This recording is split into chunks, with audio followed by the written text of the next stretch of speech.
Í eðli sínu náttúrulega flug ekki umhverfisvænt. En við hér á Íslandi, við búum á eyju, þannig að við treystum mjög á flugið.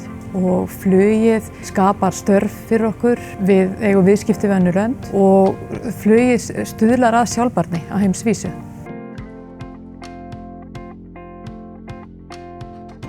Flugiðnaðurinn með 2,5% af kolefnislosun á mannavöldum í heiminum. Minnkun kolefnisspors mun fyrst og fremst verða vegna tækniframfara og þær eru að gerast mjög hratt og flugvélaframleiðendur, þeir eru að vinna mjög markvisst að breytingum á vélum til þess að uppfylla þetta.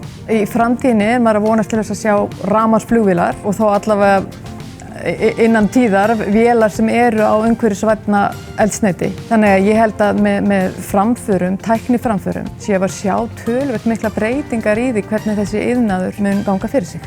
Við sem flugvélafyrirtæki, við áttum okkur á þeirra ábyrgð sem við berum í þessari keðju og viljum vera hluti af lausninni. Þegar kemur að væntingum farþega og viðskiptavina til framtíðar, þá ætlum við að svara því kalli með ýmsum aðgerðum.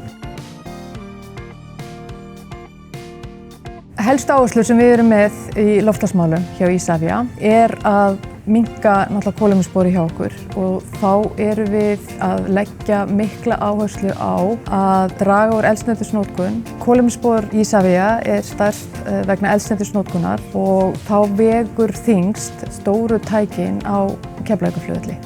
Þá erum við að tala um rútur og samhengi og slíkt sem að halda í rauninni brautunum opnum á vellinum. En við erum þess vegna að skoða svona ýmsar aðgerðir til þess að minnka samt sporið og þá erum við að horfa á mögulega íblöndun og við erum klárlega að horfa á það að þegar við endurnýjum tækin að þá séum við að horfa á umhverfisvænustu lausnir í hvert skipti. Við erum að horfa í litlum bílum að við séum að taka upp rafmagnsbíla, mögulega nota metan.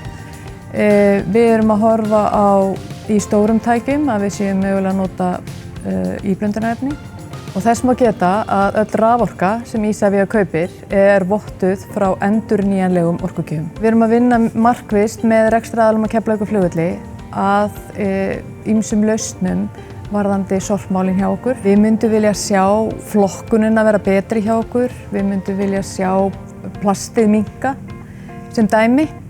Og við erum saman að finna lausnir í þessum málum.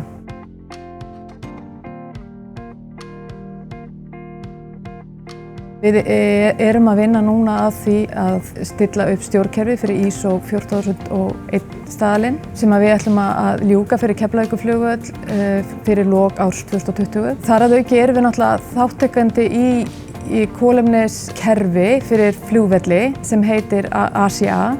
Airport Carbon Accreditation. Það felur í sér að við þurfum að vinna mjög náið með rekstraraðilum hér á flugvellinum sem við erum að gera núna. Þannig að við erum sameiginlega að ná utan kolefnisspor Keflavíkurflugvallar í heild. Við erum að gera ráð fyrir því að vera kolefnishlutlaus í lok árs 2021 og síðan kolefnislaus í allra síðasta lagi árið 2050.